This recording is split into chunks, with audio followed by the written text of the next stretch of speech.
70 years after the outbreak of the EOKA struggle, the historiography of Cyprus continues to revolve around the dual framework of Greek Cypriot nationalism and Turkish Cypriot reaction. The binary structure of this narrative, grounded in notions of ethnic conflict, anti-colonial resistance, and post-colonial state formation, has left little room for the inclusion of other groups who also inhabited the island's social political landscape. Among these, the Armenian, the Maronite, and Latin religious groups represent integral yet largely overlooked components of Cypriot society, whose experiences during the colonial period remain understudied and often absent from both scholarly and public discourse.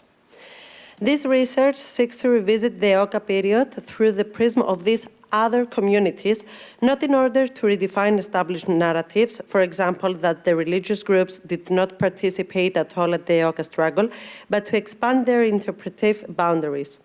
It investigates how these groups position themselves vis-à-vis the competing national desire of Enosis, unification with Greece, and how their members navigated the pressures of loyalty, neutrality, and survival under colonial rule. Drawing upon contemporary newspapers, official records, government publications, and a growing corpus of oral testimonies, the research reconstructs their lived experiences and explores the ways in which political upheaval intersected with questions of religious identity, communal belonging, and public representation. It should be noted that this project remains a work in progress, given the methodological and practical challenges associated with collecting oral histories from members of small, often diasporic communities. Nevertheless, the emerging testimonies provide valuable insight into the nuanced positions of these communities, ranging from cautious neutrality to selective participation, and reveal how individual agency operated within broader structures of colonial control and communal affiliation. The history of Cyprus reflects deep layers of cultural and religious coexistence within which the Armenians, Maronites, and Latins, or Catholics, stand out as small yet enduring minority communities. The Armenians combined an ethno-religious and diasporic identity rooted in Armenian Apostolic Christianity, maintaining autonomy despite integration into Greek Cypriot society. The Maronites and Latins, by contrast, were primarily defined by ecclesiastical affiliation. The Maronites, descendants of Lebanese settlers, preserved their Syriac liturgy and ties to the Maronite Patriarchate of Antioch, while the Latins, heirs to the medieval Catholic presence of the Lusignan era, maintained links with the Latin Patriarchate of Jerusalem. Under British rule, all three were classified as religious groups and incorporated into the Greek Cypriot community, a choice reaffirmed in the 1960 Constitution. This background is essential for understanding the relative silence of these communities in both the historiography and memory of the EOKA struggle. Their small demographic size, overlapping affiliations within the Greek Cypriot majority, and distinct religious or ethnic orientations contributed to their marginalization in the grand narratives of anti-colonial resistance. Yet their historical trajectory, situated between inclusion and differentiation, reveal the complexity of belonging and representation in modern Cypriot history. Contemporary press material illustrates this ambivalence particularly vividly in the case of the Maronites and Armenians. As early as the spring of 1955, the Maronite hierarchy maintained formal and cordial relations with the Orthodox ecclesiastical leadership, exemplified by the General Vicar's Easter visits to Orthodox bishops, which reflected a model of peaceful coexistence prior to the escalation of tensions. By 1956, however, the tone of public interaction had shifted. Successive visits by Governor Harding to Kormakitis, for example, were reported in the newspapers, where the governor explicitly praised the community's loyalty and assured its leaders that no constitutional changes would occur without their consent. The Greek language press further portrayed the Maronites as sympathetic to the administration, with Eleftheria newspaper reprinting a Daily Mail report thanking the vicar for the community's support. At the same time, the experience of security operations revealed the limits of such perceived loyalty. Raids in December 1955 targeted all monasteries, including Maronite and Roman Catholic ones, leading to searches, arrests, and confiscations. Between 1956 and 1958, curfews were imposed through temporary exemptions were occasionally granted for religious observances. During the same period, the Maronite General Vicar publicly appealed for clemency in the case of Michalis Karaolis, emphasizing the sanctity of life and the dangers of deepening social trauma. As reported in Eleftheria newspaper, the vicar, speaking on behalf of the entire Maronite community of Cyprus, addressed a heartfelt telegram to governor, imploring that Karaolis' life be spared. At the same time, the Daily Mail acknowledged the delicate situation faced by Governor Harting, who was said to be operating in an atmosphere of inexplicable estrangement resulting from the Karaolis affair. In response, Harding reportedly sought to maintain cordial relations with all Cypriot communities and had recently expressed his gratitude to the Maronite vicar during a visit to Kormakitis for the community's loyalty and goodwill toward the administration. By contrast, the Latin community is largely absent from contemporary press discourse, suggesting that its smaller demographic presence and limited political visibility rendered it less central to narratives of colonial governance and anti-colonial resistance. Preliminary research in digitized Cypriot newspapers so far yielded no substantive results. Given that, prior to the independence negotiations, the group was identified primarily as Roman Catholics and was later recognized constitutionally as the Latins, and that, according to British, the Maronites often spoke on their behalf before 1960. This absence from the press appears understandable. Ongoing research will explore whether additional sources, including private archives or church records, might shed further light on the Latin community's experiences during this period. Oral testimonies collected introduce a more nuanced perspective. The Latin artist and writer Karajan recalls that we Latins experienced the 1940s and 50s as a belle epoque. The British respected us, and since most of us were educated, we held high positions in the administration. It was a cosmopolitan and five-community era. Karajan laments that the Zurich Agreement gave disproportionate rights to a minority of 18%, dividing the island into two communities and sinking all the other once flourishing communities into mere religious groups with a parliamentary seat, but without voice or vote. Oral testimonies from Armenian interviewees echo a pattern of cautious neutrality coupled with selective engagement. In this case, I'm going to use not the real names of the Armenians, but the initials of their names.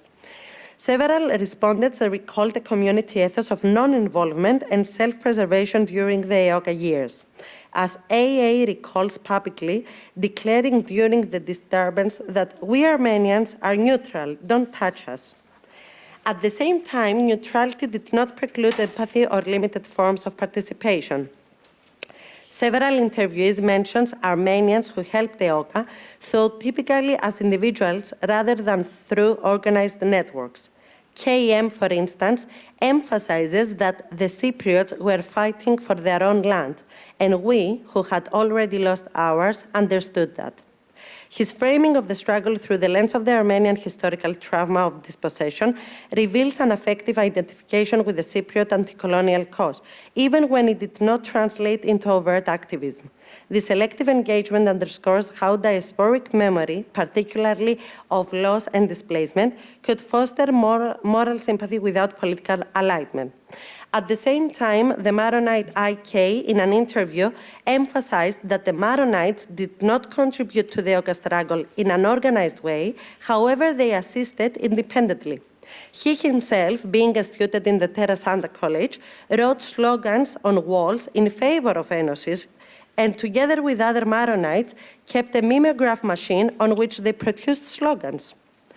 A second key pattern concerns fear. The Armenian VM describes hiding in the back of cars for fear of being mistaken for a British man due to his blonde hair, while simultaneously stressing the advantages Armenians enjoyed under British rule. We spoke all the languages, Armenian, Greek, Turkish, and English, and that helped us find jobs. In this case, multilingualism emerges as both a symbol of cosmopolitan identity and a practical survival tool, allowing Armenians to navigate between colonial authority and local populations. Similarly, MK, the Armenian MK, recalls that the British treated us well. We could move around even when others had curfews, suggesting that administrative trust reinforced the community's cautious loyalty. Yet this privilege also carried risks. The Armenian SB account for his family home being bombed by Turkish neighbors in 1958, accused of helping EOKA, demonstrates how even presumed neutrality could be reinterpreted as complicity. In this sense, Armenian experiences illustrate the fragility of minority safety in polarized environments where rumors and proximity to conflict could erase distinctions between friends, foe, and bystander. For others, neutrality took the form of moral distance from violence. The Armenian GK recalls his father's advice. Don't join any club or function. Today you are on one side, in 10 years they'll point fingers at you. Additionally, his reflections on not wanting killings because any killing was bad reflect a deeply humanistic ethos shaped by the collective memory of loss. Building on this press-based perspective and the oral testimonies, state publications issued by the Press and Information Office, namely the Armenians of Cyprus, the Maronites of Cyprus, and the Latins of Cyprus, published between 2012 and 2013, offer a distinct state-sponsored historiographical lens on this same community. Together, these publications constitute a coherent corpus that presents the religious communities as continuous, peaceful, and integral components of the Cypriot social fabric. Although authored separately, they follow a unified narrative logic that emphasizes cultural continuity and coexistence while systematically avoiding discussion of political conflict, colonial tensions, or the ambivalences revealed in contemporary press accounts and oral testimonies. The narrative tone of this publication is characteristically descriptive and de-ideologized. As in the introductory statement of the Maronites of Cyprus, the history of the community forms an integral part of the wider mosaic of Cypriot society. Similarly, the Armenians of Cyprus defines the community as a living part of the island's history with a long presence and a notable contribution to culture, while the Latins of Cyprus highlight its unwavering faith and identity throughout successive political changes. Within the colonial period, all three books reproduce similar narrative patterns. The British era is represented not as a regime of domination, but as a phase of reform, tolerance, and modernization. The Latins of Cyprus describe it as a new era of freedom, of worship, and social progress. The Armenians of Cyprus as a period of relative stability during which the community established schools, cultural associations, and charitable institutions. And the Maronites of Cyprus emphasizes that British rule allowed the community to reorganize ecclesiastically and strengthen its educational life. In all cases, the colonial years are narrated through the lens of institutional progress and religious freedom, echoing the culturalist paradigm of ethnic adoption, a selective assimilation that often characterizes state portrayals of minorities. This approach eliminates the political asymmetries of colonial power and frames the community as depoliticized bearers of heritage rather than as historical agents engaged in negotiation or resistance. A striking silence pervades all three publications concerning the EOKA struggle. In the Maronite issue, the narrative skips directly from the early 20th century to 1960, stating that with the proclamation of the Republic of Cyprus, the Maronite community continued to play an important role in the island's cultural and social life. The Armenian volume contains only a brief mention that many Armenian Cypriots participated in the liberation struggle of EOKA against colonialism, without further elaboration. For the Latins, the period is not addressed at all. The text transitions immediately to 60s and to the constitutional recognition of the Latins as a religious group with communal autonomy. The religious groups occupied intermediary social positions, balancing the identification with Greek Cypriot nationalist aspirations and accommodation to colonial authority. Armenians engaged selectively with national movements through a diasporic consciousness that aligned morally with anti-colonial ideals while avoiding overt political participation. Maronites frequently acted as intermediaries between colonial officials and Orthodox-led nationalist networks, demonstrating pragmatic negotiation, while the Latins, numerically and politically marginal, remained largely absent from public discourse. However, the testimonies state that some of them did contribute to the struggle. At the level of memory and institutional recognition, oral testimonies expose discrepancies between lived experience and official narratives disseminated by the press and the government publication. While public discourse celebrated unity and cultural resilience, private accounts revealed fear, ambivalence, and cautious engagement, highlighting how narrative control shaped minority legitimacy within national historiography. British and post-colonial frameworks formally acknowledged these groups as distinct religious minorities, incorporating them within the Greek Cypriot community, but without eliminating structural marginality. The differing trajectories of transnationalism and assimilation illustrate complex negotiations of social and political capital. Overall, these patterns challenge state notions of ethnicity and nationalism, positioning minority positionality as a dynamic sociological category shaped by power, survival strategies, and collective memory. Thank you.